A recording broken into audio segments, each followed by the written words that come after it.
Hello friends, তোমরা কেমন আছো? চলো আজকে আমরা সবাই রান্না করি চিলি চিকেন। প্রথমেই আমরা চিকেনটাকে ম্যারিনেট করে নেব গোলমরিচ দিয়ে। এরপরে দিয়ে দেবো আদা রসুনের পেস্ট। এরপর ম্যারিনেশনে একটা ডিম অ্যাড করে দেবো। এর সাথে 1 চামচ ময়দা এবং 2 চামচ কর্নফ্লাওয়ার অ্যাড করে দেবো ম্যারিনেশনে। তারপর এই সবগুলোকে একসাথে ভালো করে মিশিয়ে নেবো যাতে ম্যারিনেশন একদম ঠিকঠাক হয়। এরপর ম্যারিনেশনটাকে 5 মিনিট রেস্টে রেখে দেবো।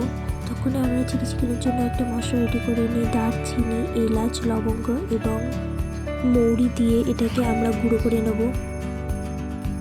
এবার কড়াইয়ে তেল অ্যাড করে তেলটা গরম হলে আমরা চিকেনগুলোকে ফ্রাই করে নেব।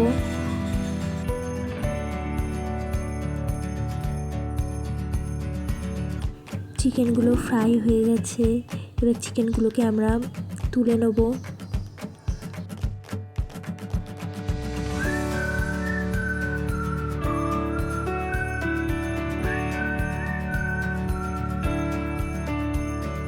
এবার আমরা সসটা রেডি করে নেব। Tomato sauce 2 tablespoon, chilli sauce 2 table spoon,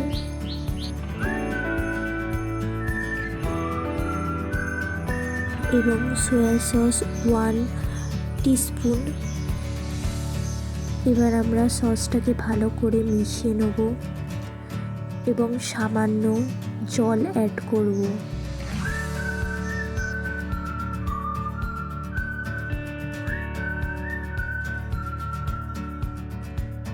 চিকেনটা ফ্রাই করার পর অনেকটাই তেল ছিল, তাই তেল সামান্য কমিয়ে নিলাম।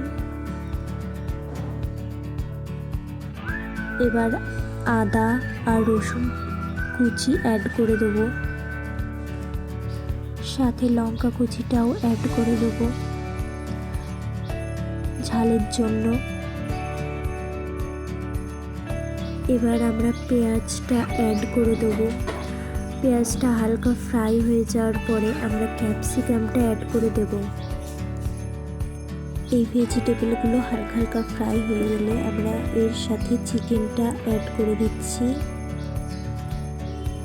এবং ভালো করে নেড়ে নেওয়ার পরে সসটা যেটা রেডি করে রেখেছিলাম ওটা অ্যাড করে দিলাম। তারপর নাড়াচাড়া করে নিয়ে একটু গ্রেভির জন্য জলটা অ্যাড করে দেবো।